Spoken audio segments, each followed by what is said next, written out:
Hello everyone, this is Anime and today we are going to be talking about Jujutsu Kaisen's one of the most broken characters. Yes, we are talking about none other than Yuta Okkotsu, a sorcerer so powerful that even Gojo trusts him with humanity's future. He can copy abilities, has nearly unlimited cursed energy, and controls one of the most dangerous cursed spirits ever. But what if I told you? Yuta isn't strong because of Rika. Rika is strong because of him. Today, we are breaking down Yuta's true powers and why he might become the strongest in Jujutsu Kaisen. First, let's talk about Yuta's backstory, how he got all his insane powers. Before all this power, Yuta was just a normal kid. He had one person he truly cared about, Rika. But everything changed the day she died in an accident, right in front of him. That moment didn't just break Yuta, it created something unnatural. Instead of letting her go, Yuta unconsciously bound her soul to himself, not as a memory, but as a curse. And that's how the Queen of Curses was born.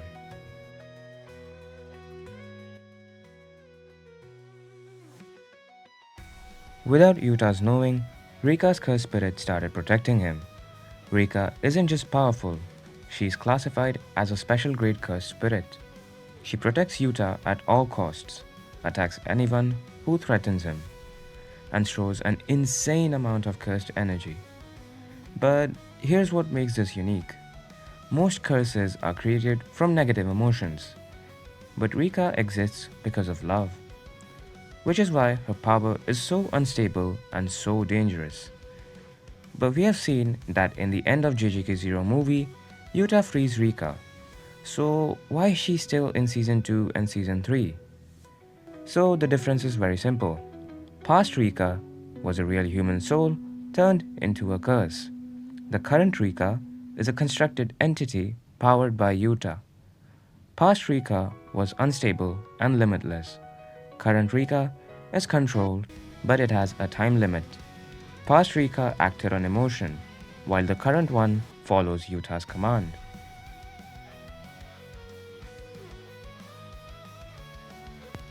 Now, let's talk about the real source of everything, Yuta himself. At first, you might think, if Yuta was just a normal kid, how did he create something as powerful as Rika?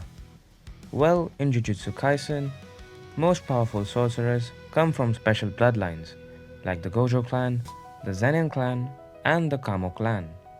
And Yuta is no exception. It's revealed that Yuta Okkotsu is actually a descendant of Sugawara no Mishizane, a legendary figure known as one of the strongest sorcerers in history and even considered a vengeful spirit after death. And here's the most interesting part. Yuta and Satoru Gojo share that same lineage, which means they're actually distant relatives. Yeah, and that explains everything. So that was all regarding Yuta's cursed energy, and now we'll move on to explaining his signature abilities.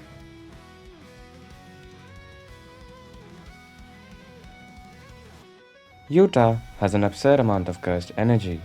We're talking about levels that rival the strongest sorcerers alive. This is what allows him to fight continuously without running out of power, use advanced techniques with ease, and overwhelm opponents through pure output. And as for Rika, she doesn't give power to Yuta. She stores and amplifies what he already has.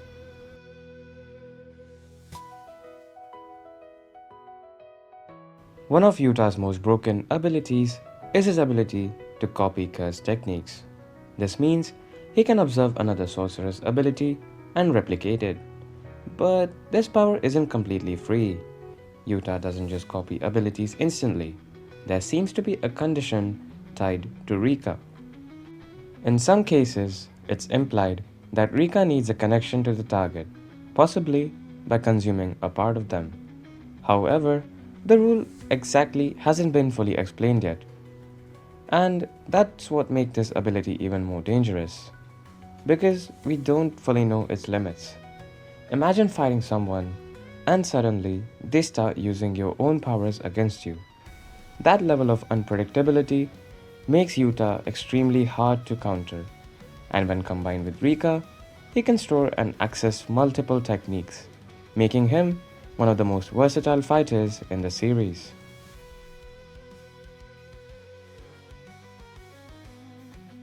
When Rika fully manifests, Yuta becomes something else entirely. She fights independently, protects him automatically, and supports him in battle at every moment. But this power isn't unlimited. To fully access Rika, Yuta uses a ring, and once activated, he can maintain that full connection for only about 5 minutes. And in the manga, this connection is shown in even greater detail. During those 5 minutes, Yuta reaches his absolute peak. Rika acts as an external storage, holding cursed tools, storing massive cursed energy, and allowing Yuta to use multiple techniques at once. At that point, it's not even a fair fight anymore. It becomes a 2-on-1 battle where overwhelming power decides everything. But once those 5 minutes are over, that connection starts to fade, which means timing is everything.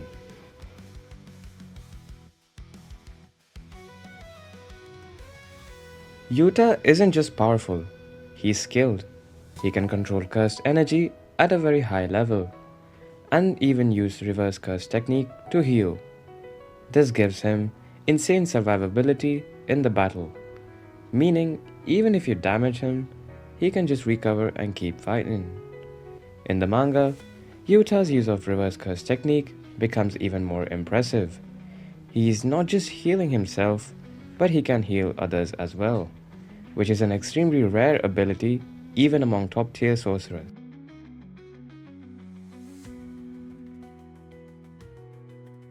Yuta Okkotsu's domain expansion, Authentic Mutual Love, is finally here. It's not just a domain, it's a graveyard of stolen powers. Visually, it's a desolate field of endless katanas under a sky of wearing robes. This is the ultimate expression of his curse of love with Rika. It has 2 deadly layers. The sure hit, where Yuta picks one copied technique to hit the enemy automatically, and the katanas, where every sword in the ground holds a different copied ability, like the cursed speech or sky manipulation.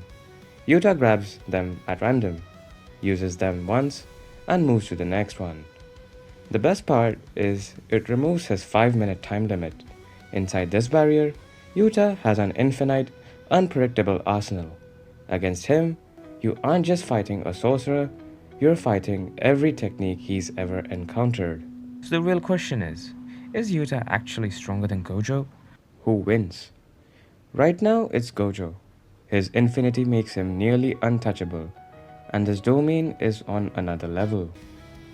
But Yuta isn't a normal opponent.